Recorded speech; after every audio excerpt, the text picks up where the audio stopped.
Hello, YouTube. We are back again with another NTE video. Yes, sir. And this is going to be going over our wonderful Hotori.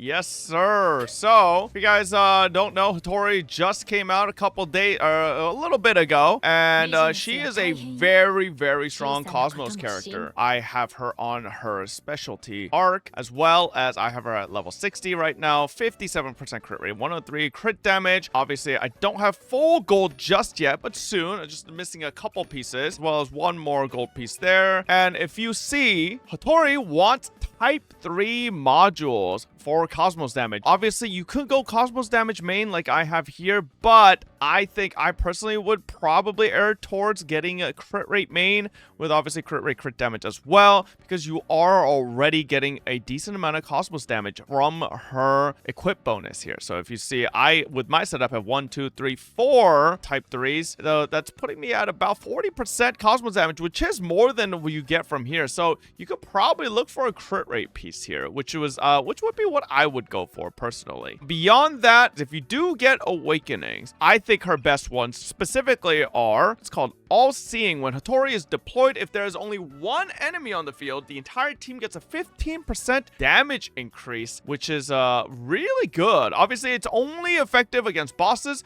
but if you especially look into some of the game modes, especially once you're doing the anomaly commissions, right, you are going to be against some single bosses, right, that are very, very strong. I think Hotori with this one, time takes away, ignoring 30% of the target's defense during time stop. Pretty much basically her entire rotation is within time stop, right? Her big nuke. So it is really, really strong as well. And then if you have this one, I feel like Momentary Gaze could be taken earlier or later, but it basically makes it so recovers the energy spent on present replay after using it and completing the recording, triggers at most once every 60 seconds, interrupts energy restoration if energy is spent during the recovery process. This one pretty much makes it so, let's say you're at full bar, you use her E, right, which is basically her recording process. It's going to basically help you get back to your ult faster, which does make quicker rotations. That's a quick little brief overview of our GOAT here, Hotori. You will see that the team I am currently playing with her is going to be Nanalie, Hotori, Joyuan, and the main character, right? And this is basically to take advantage of, that's right, Blossom. So this makes it so generates 1 Vita Bud near the target after triggering Esper Cycle, which blossoms 5 Vita Pistols. Vita Pistols then fly towards target within range, exploding every 2 seconds and dealing damage to an area. Up to 3 Vita Buds can exist on the field at once. And I believe we see here as well, spawns 1 additional Vita Bud and increases Vita Bud limit on field to 6. So Joyuan actually combos with this whole Vita Bud setup very, very well with the Blossom. Main character obviously is the absolute GOAT as well for this rotation, but in terms of the actual rotation, let me jump into a high-risk commission here. We could just do one of these real quick. I've already cleared these, but just for a quick sample, your rotation is essentially going to be, at least the one I preferred, is basically going to be starting off with Hotori, casting her E, switching to main character, popping Joyuan. You can pop her ult here as well. And then main character, ult. And Nanalie.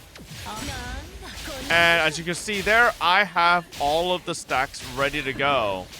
Very, very nice. And then from there, right, this makes it so you get the ult boost from the Hedgehog, as well as MC's, I believe, her passive as well. And then you get all of the damage out from everybody. And then Nanalie, you can just do EQ right into her whole combo. And then as soon as you're done with Nanalie's combo, you just go into Hotori, pop her ult, and then boom, boom, boom.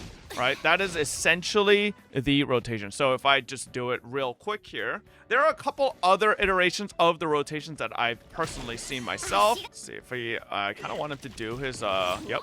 There we go. Pop it to Tori, cast E, MC E, Joyuan EQ. Obviously, my Joyuan doesn't do that much damage because she's not built perfectly. But then back to MC, ult, And then you switch to Natalie, pop her E ult, and you do everything Natalie does. Boom, boom. And then once you're about done with Natalie, you can switch to Hotori. Big pop here.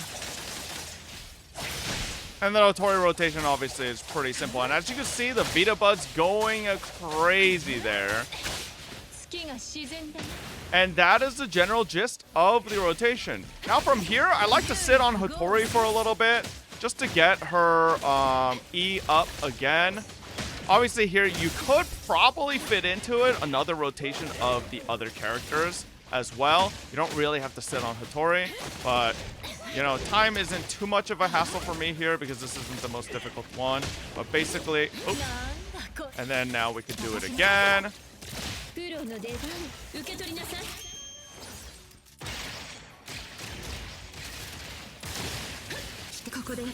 Pop the ult. Pop that. Pop Natalie ult. Pop her weapon skill. Pop, pop, pop, pop. Beat this guy up. And then as soon as that's done, our Hotori should be coming up here. And then we pop 3 stacks.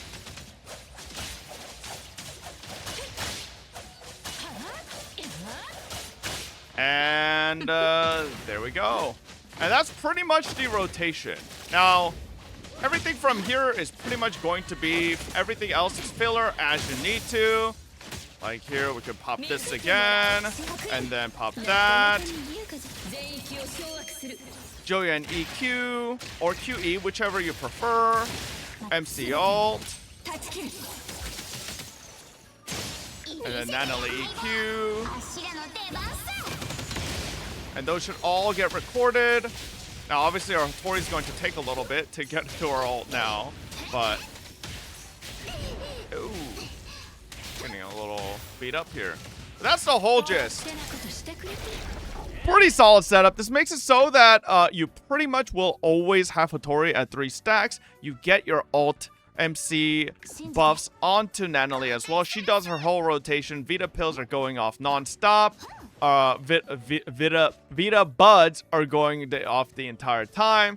And yeah, that's pretty much the team comp that I've been playing for Hotori. Now, obviously, there could be other team comps. I've actually played Hotori in a Hathor team comp as well. Definitely not nearly as strong, I would say, but I still enjoyed it. Unfortunately, Hathor's bicycle E's don't count as separate E's. So that is a little bit of something you have to take into account. I will say other characters, I believe Sakiri's hold E or something like that. There are other characters where essentially you really do have to wait for some skill animations to fully cast before swapping off, or else they kind of just don't end up counting for Hotori's skill count. I don't know if they had fixed that or if it's intentional, not sure.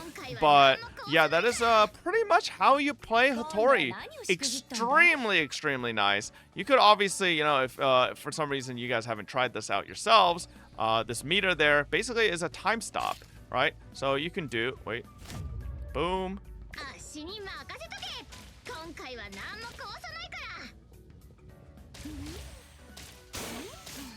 Right, and then once now Hotori's time stop is over.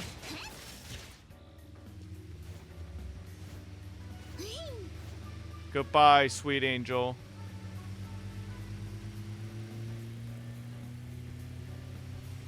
What? What? This NPC's hacking! Anyways, that is going to be our Hotori guide. Very short and simple. I'm not trying to go too in-depth. Obviously, I don't really think I'm gonna have like the most insane theory-crafted rotations or anything like that. I've seen a rotation that apparently squeezes it a little bit more out of the team, but it requires, I think, one more switch back and forth between Joyun and MC. Specifically MC and then Natalie, which basically you want to do Natalie E and switch out of her E before a rotation animation ends so that you maintain her buff, and then do MC ult and stuff like that, right?